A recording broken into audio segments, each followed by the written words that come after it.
નમસ્કાર મિત્રો, આપણા સિનિયર સિટીઝન માટે એક દિવસ પ્રવાસ જે કરવાનો છે, અત્યારે વાતાવરણ એટલું આહલાદક અને વરસાદની ઋતુ, અને આ વરસાદની ઋતુમાં આપણા મંડળના સભ્યો માટે એક દિવસ માટે આપણે જે પ્રવાસનું આયોજન કરીએ છીએ એના માટે સ્થળ નિરીક્ષણ કરવા માટે આ સિનિયર સિટીઝન મંડળના ટ્રસ્ટીગણ અને પ્રમુખશ્રી આજે આવ્યા છીએ. તો આ કયું સ્થળ છે એ આપને બતાવું છું. ચાલો મિત્રો, અંબેશ્વર ધામ, અંબેશ્વર મહાદેવ એટલે કે કણજાથી જે આવતો રસ્તો જે છે એ સાઈડથી આવતા આ સરસ મજાનું આ અંબેશ્વર ધામ છે. અને અંબેશ્વર ધામની અંદર આપણે એક દિવસીય પ્રવાસનું આયોજન કરવું છે. તો આપણે આ અંબેશ્વર ધામમાં પ્રવેશ કરતાં જ આ મોટો ગેટ છે અને સુંદર મજાની જગ્યા, ઘટાદાર વૃક્ષો અને સરસ મંદિર, પાણીની સુંદર વ્યવસ્થા આપ જોઈ શકો છો કે અંબેશ્વર ધામ છે. અને અંબેશ્વર ધામની અંદર આ જગ્યા કૈલાસગીરી બાપુની છે.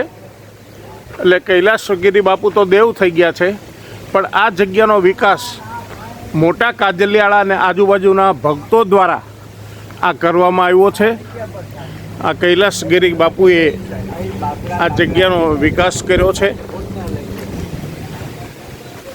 માકડ સાહેબ, વજુભાઈ હિરપરા, ધનેશભાઈ રાજ્યગુરુ અને જીતેન્દ્રભાઈ ઝાલા, અને સાથે હું આજે સાહેબની ગાડી લઈ અને આ અંબેશ્વર ધામની મુલાકાતે આવ્યા છીએ. બહુ સરસ જગ્યા છે.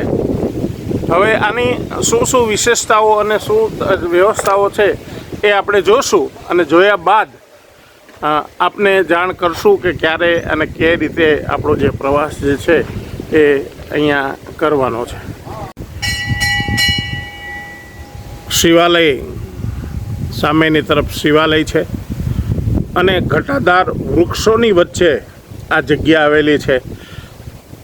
આંબા છે, બીલીપત્ર છે અને અનેક પ્રકારના ઔષધિ વૃક્ષો આ જગ્યાએ વાવેલા છે. અને આજે આપને બતાવું, આંબો હાલ કેરી નથી, આપણે ખવાઈ ગઈ છે, પણ અહીંયા એક યજ્ઞકુંડ છે અને યજ્ઞકુંડની બાજુમાં જ અહીંયા મુખ્ય શાસ્ત્રીને બેસવા માટેની જગ્યા, અને ચારે તરફ ફરતા બાકડાઓ પણ છે. એટલે જો કોઈ પણ પ્રવાસી એટલે કે પરિવાર સાથે અહીંયા મોજ મસ્તી કરવા માટે આવવું હોય તો પણ આવી શકાય એવી જગ્યા છે. ધનેશભાઈ પણ સુંદર મજાનું રેકોર્ડિંગ કરી રહ્યા છે. કારણ કે મિત્રો, આ જે જગ્યાની માહિતી છે આપના સુધી પહોંચાડવા માટેનો આ પ્રયત્ન કરીએ છીએ. આ સંપૂર્ણ માહિતી, એટલે આપણે જે સ્થળે જવું છે એ સ્થળની માહિતી આપણી પાસે હોય તો આપણે નિર્ણય કરી શકીએ કે આ રમણીય અને મનમોહક જગ્યાનો એક દિવસીય પ્રવાસ આપણા સિનિયર સિટીઝન માટે એક વિટામિન બરાબર થતો હોય છે. મિત્રો, આ જે આપણે શિવાલય જોયું, અને એ શિવાલયની બાજુમાં જ એક સમાધિ સ્થળ છે, અને એ સંત શ્રી કાળીદાસ બાપુનું આ સમાધિ સ્થળ સ્મારક છે. અને એથી આગળ આપણે ચાલીએ તો આગળ પણ એક સમાધિ સ્થળ છે, અને એ સમાધિ સ્થળ છે સંત શિરોમણી કૈલાસગીરી બાપુ, અને એ કૈલાસગીરી બાપુનું આ સમાધિ સ્થળ છે. આ જગ્યા આપણને જોતાં જ મંદિરો, સમાધિ સ્થળો અને ઘટાદાર વૃક્ષો અહીં આપણને જોવા મળે છે. આ જે છે એ કૈલાસગીરી બાપુનું એ સમાધિ સ્થળ છે અને આપણે કૈલાસગીરી બાપુનું સમાધિ સ્થળનો અંદરનો નજારો. મિત્રો, આપણે જે વાત કરી એ મુજબ અહીંના સંત જેમણે આ જગ્યાનો વિકાસ કર્યો એવા પરમ પૂજ્ય શ્રી કૈલાસગીરી બાપુ, અને આ એમનું સમાધિ સ્થળ છે. અખંડ જ્યોત અહીંયા પ્રજ્વલિત રહે છે હર હંમેશને માટે. આવી સુંદર જગ્યા અને એ જગ્યાનો નજારો આપને બતાવ્યો. અને આ છે એ કૈલાસગીરી બાપુ કે જે આપને એ એમનું સમાધિ સ્થળ જે બતાવેલું હતું અને ત્યાં આ મૂર્તિનું સ્થાપન કરેલું છે. સુંદર મજાના આ નકશીકામવાળા ઘુમ્મટની અંદર આ કૈલાસગીરી બાપુનું સમાધિ સ્થળ છે. અને બહાર નીકળતા જ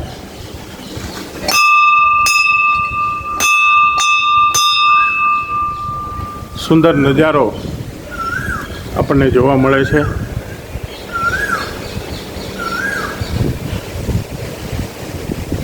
આ જગ્યામાં આપણા સિનિયર સિટીઝનો જ્યારે અહીંયા આવશે ત્યારે વિશેષ એમને ખ્યાલ આવશે કે આ જગ્યા કેટલી વિશાળ છે. આપ જોઈ શકો કે આટલા ઘટાદાર વૃક્ષો અને સામે ભોજનાલયની વ્યવસ્થા પણ છે. અને અહીંયા આપણે ખુરશીઓ નાખીને રમત પણ રમી શકીએ અને મોજ માણી શકીએ એવી જગ્યા, અને હરતા ફરતા આનંદ કરી શકીએ એવી સુંદર જગ્યા. અને સામે બરોબર એ પાણીનું પરબ છે, એ પણ હું આપને ત્યાં જઈને બતાવું.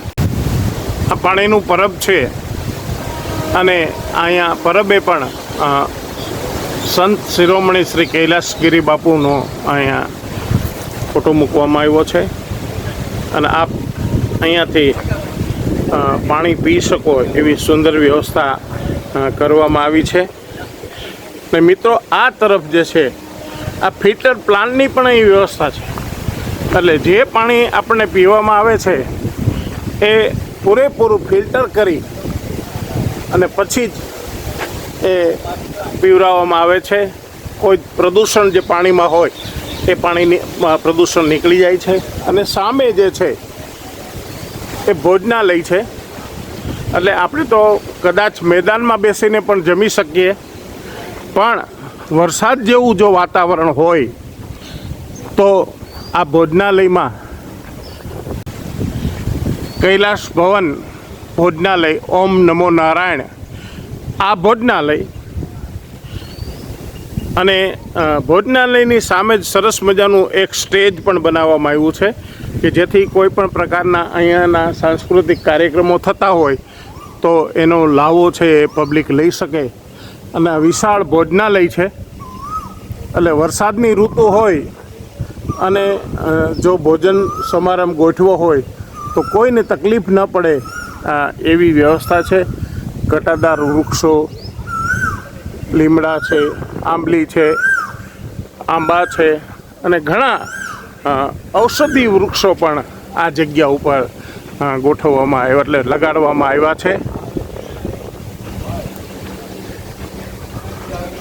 આસોપાલવના ઝાડવા પણ છે. કારણ કે આ વિડીયો બનાવવાનો હેતુ એ છે કે જો આપ આ પ્રવાસમાં સામેલ થવાના હો તો આપણે કઈ જગ્યાએ જવાનું છે, એ જગ્યા કેવી છે, એ જગ્યા ઉપર શું જોવાલાયક છે અને કેટલો આપણને આનંદ આવી શકે એમ છે, એના માટેની આપને આ વિડીયાના માધ્યમ દ્વારા આ જગ્યાની માહિતી આપવાનો પ્રયત્ન કરીએ છીએ. અને અહીંયા મિત્રો લાકડાની પણ એટલી જ સુવિધા છે. જો લાકડાથી રસોઈ કરવી હોય ફાળાઓથી, ચૂલાથી, તો પણ કરી શકાય.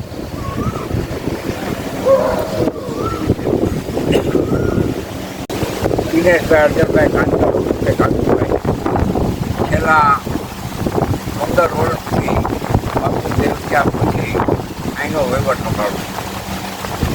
32 વર્ષ બાપુએ અહીંયા એક ચૂનો થખાવેલો અને 32 વર્ષ સુધી હરિહરની હાકલ ગામના ગામ જમાડતા.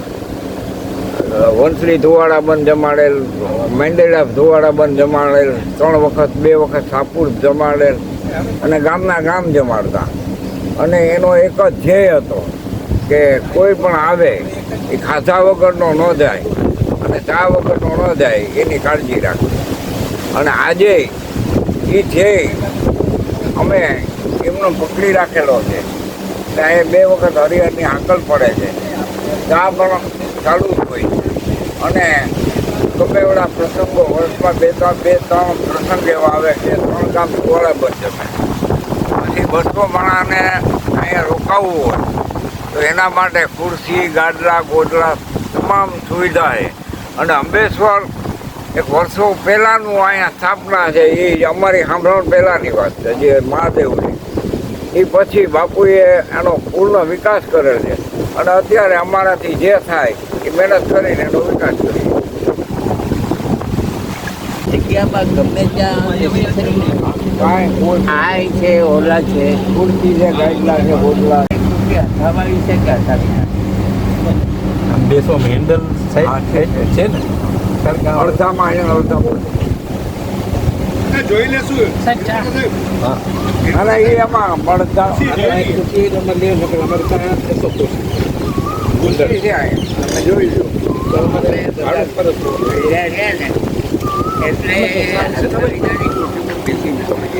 એવા કેટલા હોય બધા એને તો પી લીધી. ઓમ નમઃ શિવાય. હર હર મહાદેવ. મિત્રો, આ જે શિવલિંગ જે છે એમ કહેવાય છે કે વર્ષો જૂની અને પૌરાણિક છે. લોકવાયકા એવી છે કે આ કૃષ્ણ અવતારમાં કૃષ્ણએ આ શિવલિંગની સ્થાપના કરેલી છે. મિત્રો, વર્ષો સુધી કૃષ્ણએ અહીં આ શિવલિંગની પૂજા કરી છે અને એમની સ્થાપના કરેલી છે. પૌરાણિક જગ્યામાં આ અંબેશ્વર ધામ એટલે અંબેશ્વર મહાદેવ અને આ શિવલિંગ અહીંયા પહેલાં તો સામાન્ય ઓટો જ હતો અને ત્યારબાદ આનો ધીમે ધીમે ક્રમશઃ વિકાસ થતાં અહીંયા ભવ્ય મંદિર બન્યું અને સામે માતા પાર્વતી એ આપણને દ્રષ્ટિગોળ થાય છે. તો આવો સુંદર મજાનો જૂનવાણી ઇતિહાસ જે છે આ ઇતિહાસ આપણે જાણવો એ આપણા જીવન માટે બહુ જરૂરી છે. આવા પૌરાણિક સ્થળો જે છે એ હજુ પણ આપણા સૌરાષ્ટ્રની અંદર જોવા મળે છે. આ અંબેશ્વર ધામ અને અંબેશ્વર ધામની આપણે મુલાકાત લીધી. હવે આપણે અંબેશ્વર ધામથી બહાર નીકળી રહ્યા છીએ.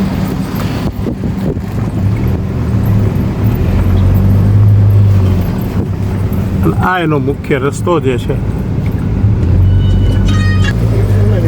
આપણે ઓળખી ગઈ આ સાહેબની ગાડીમાં નાગભાઈ, ભુજુભાઈ હિરપરા,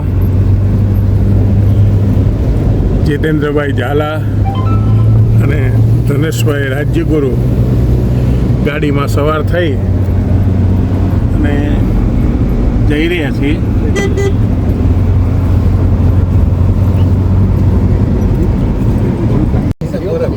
આ વચ્ચે એક નદી આવે છે અને એ નદીમાં આજે વરસાદની ઋતુ હોવાથી પાણી પણ છે. કરચક આ જ્યારે વરસાદ ફૂલ આવે છે ત્યારે આ નદીની અંદર જો આપ જોઈ શકો છો કે કેટલું પૂર આવી ગયેલું છે. કુવાળિયા પણ એ સામેના બાવળિયા સુધી પહોંચી ગયા છે. અને